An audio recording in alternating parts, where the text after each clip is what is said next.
Hello, Mustang fans, and welcome to another episode of the Mustang Owners Podcast. I'm your host, John Clore, along with my co host, Mike Ray. And whether you've known me from Auto Week magazine or Ford Special Vehicle Team or Ford Racing or Ford Performance, or you've known Mike from his time with Team Mustang, maybe it was with Roush or Celine or the Mustang Owners Club of Southeastern Michigan.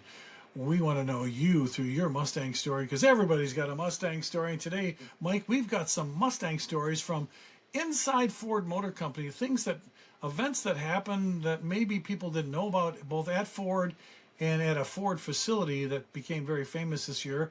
And we got some fun things to show people today. Yeah, and a lot of cars you don't normally see at normal car shows either. So there's a lot of special cars at this event.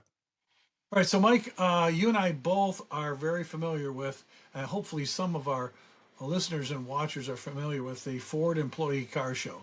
It used to be called the PDC Show, and Mike, PDC was the Product Product Development Development Center. Center, and Yeah, it's damn it, it's getting demolished. Yes. yeah. So, not before COVID, Mike, how many times were you at the PDC Show? You never missed it. Was it on a Thursday or a Friday on the Ford campus? Yeah, yeah. No, I think it was a Thursday or Friday. I think it was started on Thursdays and went to Fridays, but yeah, I never missed that show ever. Was always there for that event. It was a great event, and like I said, the cool thing about it is you see cars you never see anywhere else. Well, That was the big draw for me to go to that show all the time. yeah, if you're in Dearborn, if you work around the Ford campus, this is not a public show. This is a Ford employee car show. Generally, Mike, I think they restricted it to employees of the PDC, of the Product Development Center, which is the massive engineering complex. You know, there are thousands of people working for the PDC. And so that show, right up till COVID, was run by Dave Glickman. If you want to, we had Glickman on the podcast. And if you want to I'm hear trying his to story, remember if we did or not, but yeah, yeah, yeah, yeah. this guy, he's one of those engineers that just remembers everything about every Ford car that was ever built. Walking encyclopedia. So when COVID came, the show went away. They tried to restart it the year after, but guess what? Dave retired, and no one at the company could Yeah. put together the employee car show again. Well, Mike, the product is, like as you say, the product development center was torn down. Half of it was moved. Some of it's still standing. It's being part of the new campus rebuild, and part of the world headquarters is now being moved over there. So the people that worked in a building called the Research and Innovation Center, the RIC, decided, well, we used to go to the PDC show. Let's try to start it up again. So this past summer on Woodward Week, those employees got together and on the little grassy area behind their building put together what they called the RIC show, the employee show for people that work at Research and Innovation Center, which, Mike, I think is a subset of PDC. Yes. All right, so Mike was busy putting memories together, so I said, "Hey, let's bring a photographer down there and see what kind of employee cars rolled out." Now, Mike, as you know, some employees at Ford, block your ears, everybody. They don't own Fords. They might own something different. Yeah, that's But true too. And my favorite couple memories from this show, John, is Perry Lostcamp's car was there, and that's where I first seen and met the owner of the Shorty Mustang was at the PDC show. yeah, So, like I said, really cool cars to come out there. Glickman used to get the really good ones out. oh yeah. Well, he knew everybody. He was with Ford 800 years, a superb engineer, and with his retirement, nobody could pull it off. So we showed up, and we want to take you through this summer's Ford Employee RIC show, the Research and Innovation Center show, and the Ford World Headquarters campus in Dearborn. So, Mike, we pulled up and we saw this little grassy area, and we said, well, there's a couple of cool employee cars, and sure enough, when we got out of our car and started walking the field, we would come up and find and at least be able to talk to some of these owners. Some of them younger owners who, weren't part of the PDC show, and most of them were very happy. And I think to try to get this thing started again. Yeah. Yeah, and is that the grassy knoll area we're going to call Yeah, you come up. Yeah, you could. Yeah, we had some cars up there, but we started walking up and checking out each ride. Now, what would a employee car show be, Mike, without a '65 Mustang? Yeah. Yeah, those are cool. See, like I've never seen that car before. So No, that's really cool to see these things that they're bringing about. And yeah. yeah, I think this was a younger engineer. You'll notice if you guys look at the photo closely, it's a six-cylinder. a six-cylinder car. Is it wonderful paint? No, this is not a show car. Mike, this kind of looks like a daily Right. driver summer. You know, you could drive this in the Yeah. summer and yeah, just a bang around town in. And that's what I kind of liked about this year's show. As you said, Mike, at the PDC show, there were some one-offs that were in garages and they were only taken out once a year. But this car has been well used. Yeah, I would drive that. Now, one car that I obviously going to catch my eye when I saw the stripe and the little side outlet on this, I go, wait a minute, is this a Woodward Dream Cruise car? What is this? And of course, you go up to these guys, and That's what it first some of looks them, like, but it may, I think there was one there, and I'm going to show you one later. And we talked to a couple of employees, and Mike, the SN95s for young people are the cars to buy. John, weren't the Woodward Edition cars, weren't the wheels white? Yeah. So when Joe Glavich came up to this, I said, "No, I'll show you one. We'll find one along the building that when this one fooled us, we walked back there and we could see the SVO side pipes on it, Mike. This one is a very clean convertible, and as I say, if you're a young collector, man, the way to get into the Mustang hobby for not big bucks is to Yeah. buy a nice clean SN95. They're not expensive. Yeah, nice car though. Yeah. Uh, now There we this go. may have been a tip off. Now the Terminator may be a little more expensive than most. You can always tell a Terminator with those oval air inlets on it. So that guy's a little more And that front serious fascia. performer. But he had some really nice, clean fourth generation Mustangs. And these kids, they say kids, the group was decidedly younger than more of the retirees that had the expensive show cars we were used to at the PDC show. Yeah, that's that. I love that front fascia on the Terminators. Like, you can see that coming behind you. It's so intimidating. Yeah, you know so much lower that car is too than the stock Yeah, look at GT. that. Look at There that. she is. Yeah, yeah. That and this thing, Mike, was super clean. Obviously, the owner took much pride in it. Unfortunately, it was parked next to a Mopar. But Yeah. you can be an engineer, and a Ford will hire you no matter what you buy. But it was really cool to see. There were some definitely guys waving the blue oval there. Yeah, very nice car. Oh yeah. Now, yeah, Mike, I don't care what anybody That's says about me. being. You want to be a Mustang fan. You want to be at a Mustang show. What was probably the second favorite stuff at the Mustang Memories and All Ford show this year? It was Yeah, restored trucks. Ford trucks. Yeah. God, that's beautiful. Yeah, and chrome bumper. The paint was great. You can they make all kinds of kits now, Mike. You can swap really kind of any kind of powertrain in these Yeah. things. And this guy's looking inside how nice the interior was done. Yeah. I hope this guy won an award. Very cool. Yeah, but I wonder if there's a coyote in that thing.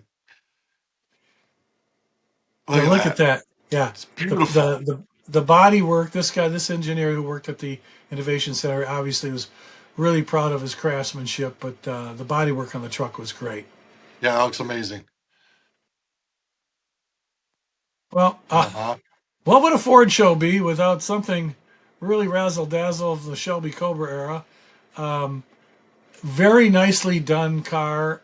He popped the hood. He wanted to show this thing was super loud when it pulled in. Mike noticed any kind of AC Cobra, Shelby Cobra car with offset wheels and tires with the largers in the back. This guy's obviously hammering it, and he needs a little bit more tire. And those leg pipes, right? Look at that. Oh yeah.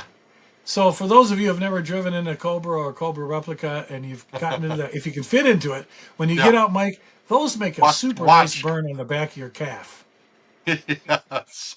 People wearing shorts, I always watch for You're right. them. Yeah, the shorts. Well, obviously he wasn't messing around. He's.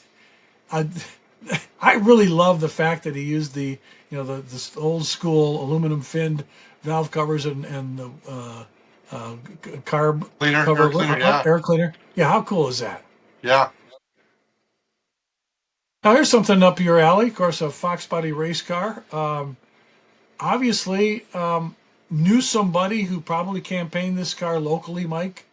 Yeah. And these guys, they know some employees who've competed in their cars or been, it been some kind of a series, and they pass them down or sell them within the product development center. Engineers like to trade these things, but to see this one there, drove there, wasn't trailered.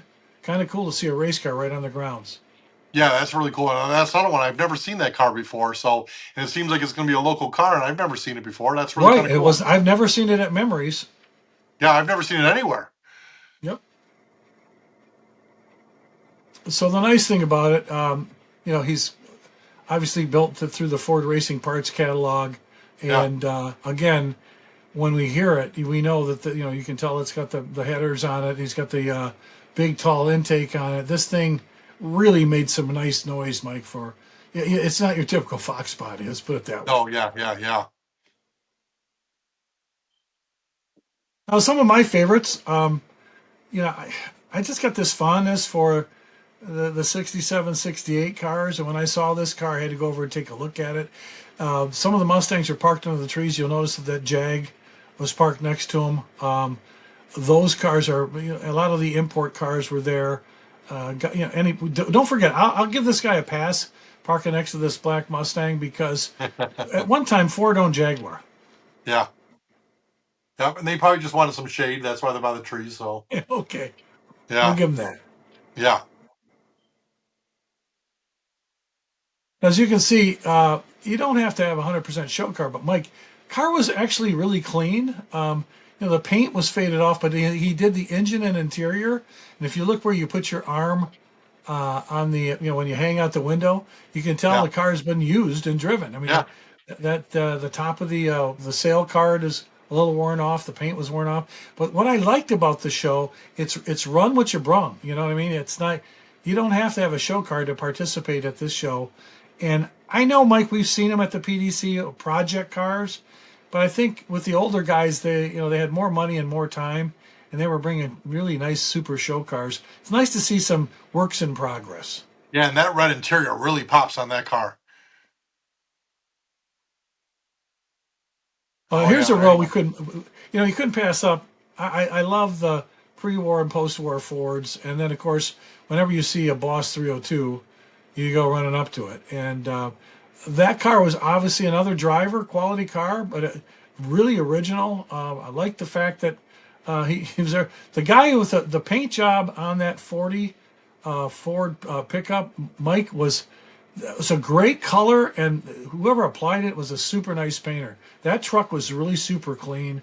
Again, something about the old Ford trucks, any of the F1s or F100s or the F series, early F series, when they're restored, they're just cool. They're like a magnet.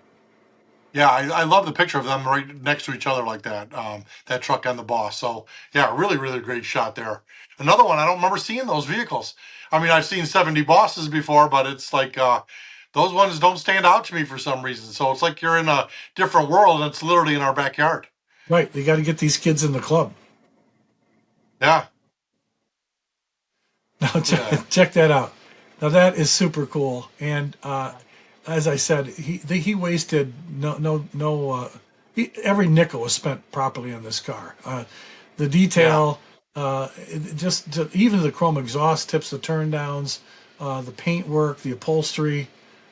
So here's a guy that really likes Ford trucks. I got to give him a lot of credit because those ain't cheap, Mike. It costs just as much to do a truck, if not more, than it does to do a classic Mustang.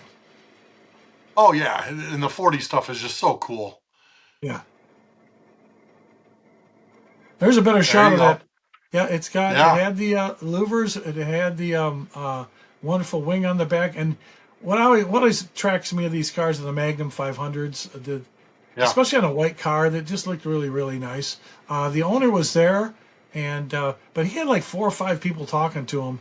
I wanted to bump into him, and say, hey, you got to bring this thing out to a Mustang Memory Show. I didn't even see him on Mustang Alley.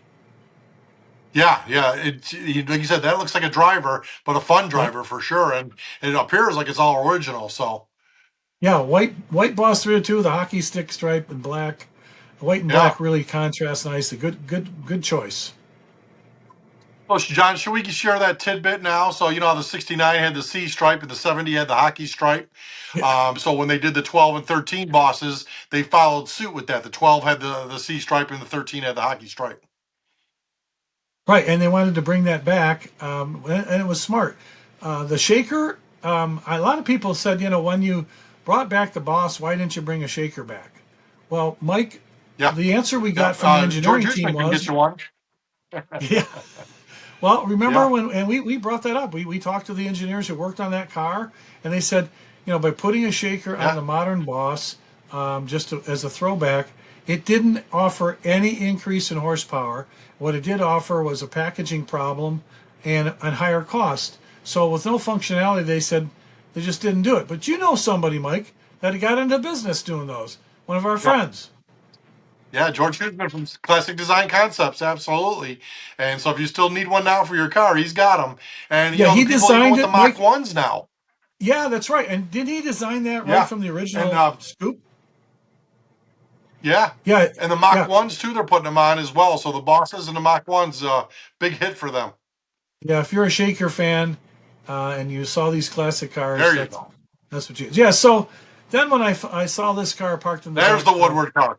there's the Woodward car, and we did get a chance to talk to this gentleman. He had no idea. He knew it was a Woodward Dream Cruise car, and I had to tell him my story that, when this car came out, I think it was still at Auto Week. Yeah, it was still at Auto Week, and my dealership got one, but nobody at the dealership wanted to drive it on Woodward because it was a stick shift.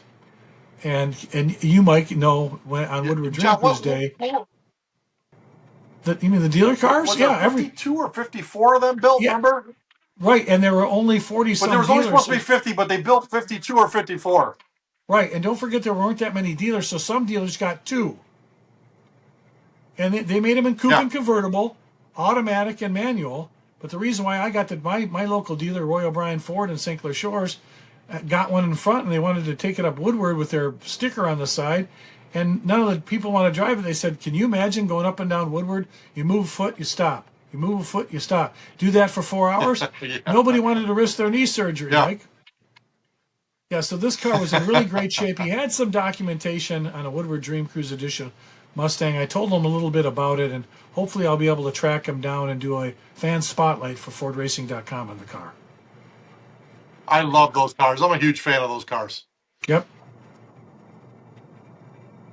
Now here's a truck I There you can, go.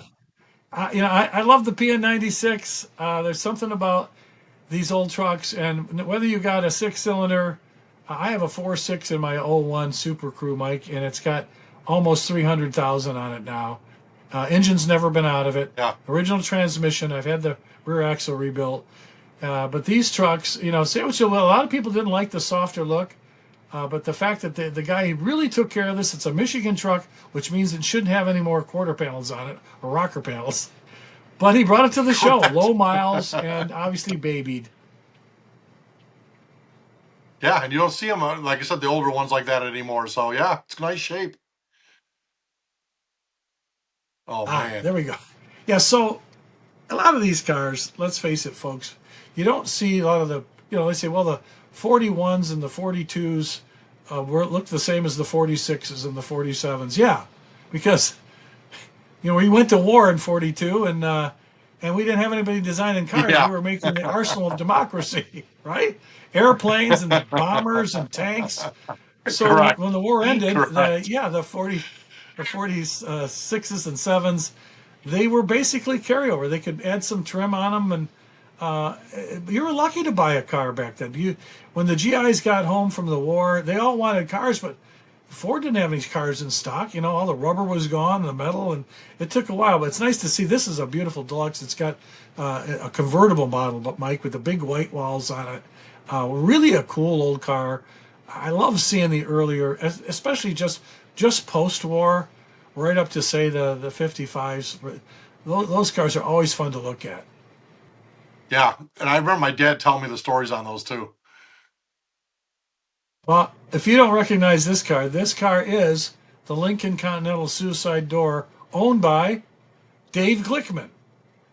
Now, Dave Glickman was the guy that used to do the PDC show, and I don't know if he was a consultant here on Yep. the Research and Innovation Center, the RIC show, or not. But we actually saw Dave walking around, checking out the cars, and just saying, when I had this show, I had 250 cars here. Like they had it just, it was a handful. But say, Yeah. say what you will about experience when you go to run a car show. These kids were learning a lot, but Dave showed up with this car. I give him a lot of credit. Yeah, yeah, that's a nice car too, that Lincoln. Well, the cool thing too is, being the engineer that he is, he was showing. I walked up to him and I tapped him on the back, and he was showing somebody a piece that he made for the latch. Apparently, the latches on those big Lincolns, then they fold forward. They broke or were off. Well, he engineered a Okay. part that he actually sells to collectors, Mike. And so Dave Glickman, what a character. What a great job he used to do on the PDC show. Mike, I think what we should do is we should dig out photos from the last PDC show that we went to, and to just to show our Mustang Owners podcast fans what a cool employee car show that was, how big it was, how diverse it was, and maybe they had 30 or 40 cars at this one.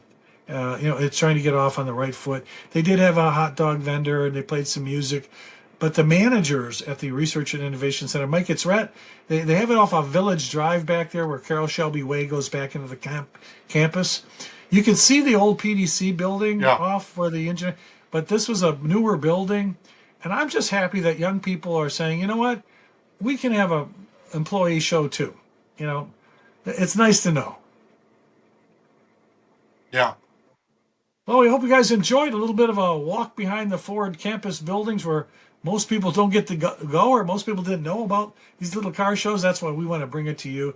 And we also want to know your Mustang story or your suggestion for a new show. So send it to us at jclore@carsincontext.com, or the clubhub@ford.com. Email works every time. And if you're really smart, you'll get online on the svtstore.com and you'll buy some really cool Mustang Owners podcast. Mike, that is a sweet one. Did you just get that?